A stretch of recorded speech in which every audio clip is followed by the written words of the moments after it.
আমার নবীর ফিট মুবারকের মধ্যে মরে নবুয়তের শীল থাকবো সুবহানাল্লাহ।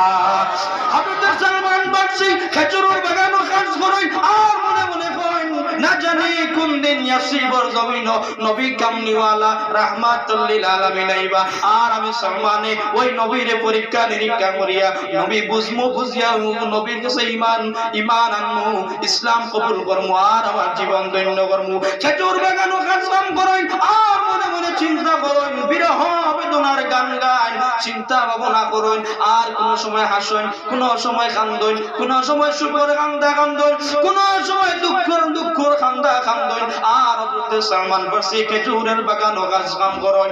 হঠাৎ একদিন সালমান ফারসি আওয়াজ শুনতে পান ইয়াসরিবের জমিনের ছোট ছোট বাচ্চাগুলা একসাথে পড়িয়া উঠল তালাল বাদরু আলাইনা মিন সানিয়াতিল ওয়াদা ওয়াজাবা শুকরু আলাইনা মা দাআ লিল্লাহি দাঈ তালাল বাদরু আলাইনা মিন সানিয়াতিল ওয়াদা ওয়াজাবা শুকরু আলাইনা মা দাআ লিল্লাহি দাঈ।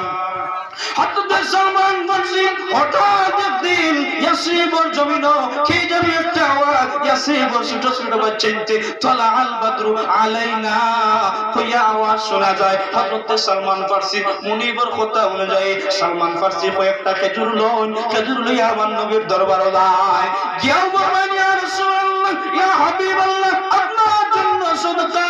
আমার নবী ওখানে সালমান ফারসি রে আমি নবী সদকা খাই না সুবহানাল্লাহ। হযরত সালমান ফারসি একটা পরিচয় পান একটা প্রমাণ পান। সালমান ফারসি ফিরিয়া মুনিবের বাড়ি যান কইলে মুনিব আমি সালমান ফারসি একটা পরিচয় পাইলাম তিনি আল্লাহর পয়গম্বর। পরপরও কিছু খাজুর লইলা খাজুর লইয়া আল্লাহর হাবিবের সামনে নিয়া দিয়া ফরমাইন ইয়া রাসূলুল্লাহ ওগো আল্লাহর পয়গম্বর ওগো আল্লাহর নবী গুলো হইলো আপনার জন্য হাদিয়া। আমার নবী আল্লাহর সালমান আমি নবী সদকা খাই না কিন্তু আমি দয়াল নবী হাদিয়ারে গ্রহণ করি। আমার নবী হাদিয়ারে গ্রহণ করলা দেখা যায় সালমান ফারসি আমার নবীর স্বপ্নে তুলে সরে যায় আমার নবী আলী ফিট মুবারকের দিকে চায় কিন্তু আমার নবী বুঝতে পারে না সালমানে আমার কাছে দুইটা পরিচয় পাইলা আমি আল্লাহর নবী আমি আল্লাহর পয়গম্বর আমি আল্লাহর দোস্ত কিন্তু এখন সালমানে আমার পিঠির কিনারা খেলে লইন আমার সালমানে আমার মোরে নবুয়তের শীল দেখতা আমার নবীর গান মধ্যে আলো চাদর মুবারক আমার নবীর চাদর মুবারক খুলিয়া সালমানের মুখটা মারিয়া বলে সালমান দেখো আমি নবীর মোরে নবুয়তের শীল দেখো। হযরত সালমান ফারসি আমার নবীর পিঠ মুবারকের মধ্যে সাইয়া মোরে নবুয়ত আঞ্জা করে দরিয়া চুমা খান আর আমার নবীর হাত রাখিয়া পড়েন লা ইলাহা ইল্লাল্লাহু মুহাম্মাদুর রাসূলুল্লাহ।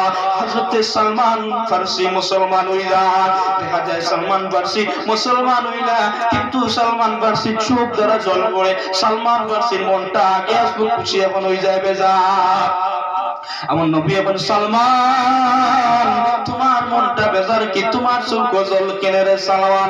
আমার নবীর প্রিয় সাহাবী হযরত সালমান ফারসি বলেন হুজুর ইয়া রাসূলুল্লাহ ওগো আল্লাহর পয়গম্বর ওগো আল্লাহর নবী ইয়া রাসূলুল্লাহ আমি একটা জিনিসের জন্য আমি কাঁদিতেছি ওগো মায়ার নবীজি আমি কিন্তু আজাদ নাই আমি একজনের গোলাম আমি একজনের বান্দা গোলাম না জানি গো নবী আর জানি কোন দিন আপনার সাথে আমার দেখা হবে না জানি গো নবী আর আমার মনিবর অনুমতি কোন দিন পাইবো আর আপনার নবীর সাথে আমার দেখা হইব এই বিরহ বেদনার আমি কান্দা কান্দি আর গো নবী আর আমার মনিবে কোন দিন পারমিশন দিব আর আপনার দয়াল নবীর সাথে আমার দেখা হইব আমি কিন্তু আজাদ নয়। আমার নবী ঘোষণা দেন সাহাবায়ে কেরাম আমার সাহাবায়ে কেরাম আমার সলমানকে মুক্তি করতাম, আমার সলমানকে কি আজাদ করিয়া আনতাম। হযরত উসমান গনি খুব ধনী একজন সাহাবী, সাথে আবু বকর লইয়া আরো কিছু সাহাবাই কেরাম নিয়া আমার নবী সলমান ফার্সির মুনিবর সামনে যাইল গিয়া বললে, সলমান ফার্সির মালিক,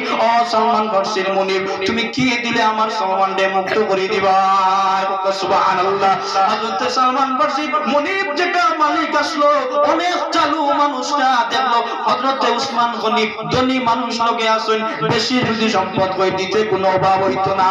কইলো ৬০ পরিশ্রম, আরো ৬০ দিরহাম, আরো ৬০ টাকা খেজুরের গাছ লাগাইবা। খেজুরের গাছ লাগাইবার পরে যেদিন ৬০০ গাছে খেজুর ধরিয়া খেজুর পাবো, ওই দিন আমার সলমান ফার্সি মুক্ত হইবা। সুবহানাল্লাহ। আমার দিনের নবী রাহমাতুল লিল আলামিন ডাক দিয়ে বললেন, আমার সাহাবায়ে কেরাম, আজ আমারে কেউ সাথ দিবে না, আজ আমি নবীর কেউ সাথ দিতে পারতে নাই। আমার সলমান ফার্সি মুক্ত করবার লাগি আমি রাসূলুল্লাহ আমার সলমান ফার্সি মুনিবর বাগানো আমি দয়াল নবী খেজুরের গাছগুলো লাগাইব। হযরত নবী করিম সাল্লাল্লাহু আলাইহি ওয়াসাল্লাম সলমান ফার্সির মুনিবর বাগানো আমার নবী ৬০০ গাছ খেজুর লাগান। আমার নবীর গাম, মাথার গাম শরীরের পায়া পড়িয়া পাও মুবারকে দি যায়। আমার নবী ৬০০ গাছ খেজুরের গাছ লাগাই, আর পরের দিন আমার নবী খেজুরের গাছ লাগানো শেষ করিয়া চলে আয়। আপনারা বড় বালা জানেন, খেজুরের গাছে খেজুর ধরতে নিতান্ত বাবা 10টা বছর সময় লাগবো।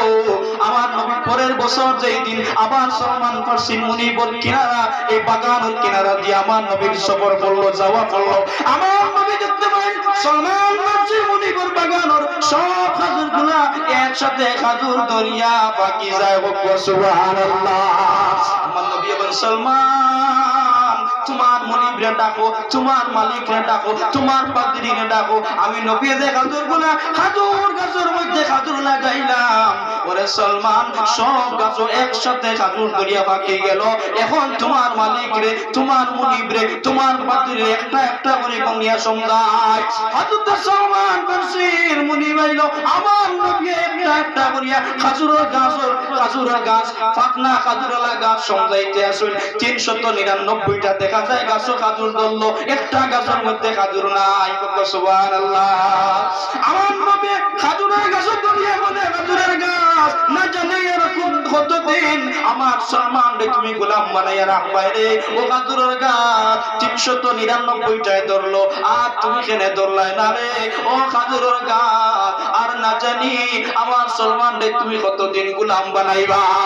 হয়তো হযরত ওমর নরম হয়ে গিয়া বললেন, ইয়া রাসূলুল্লাহ, ও গো মায়ার নবী রাহমাতুল লিল আলামিন, ও গো দয়াল নবী, কামলিওয়ালা নবী, আপনার কষ্ট দেখিয়া, আপনার পসিনা মুবারক নিকলের দেখিয়া আমি ওমরের মায়া লাগলো। ও গো আল্লাহর নবী, আমি ওমরে ওই গাছগুলা লাগাইছিলাম, এই গাছটা আমি ওমরে লাগাইছি। আমার নবী বললে, ওমর আমি নবী নিষেধ করলাম, এই দিন আমারে কেউ সাথ দিতে নাই, তুমি উমরে গাছটা লাগানির কারণে ওই গাছের মধ্যে খেজুর ধরলো না। সুবহানাল্লাহ।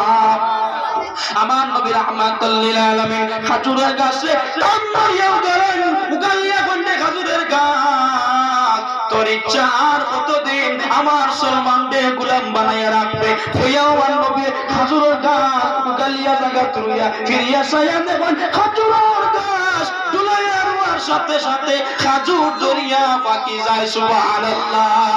আমার নবী হযরত সলমান ফার্সি রাদিয়াল্লাহু তাআলা মুরে মুক্ত করে আল্লাহ।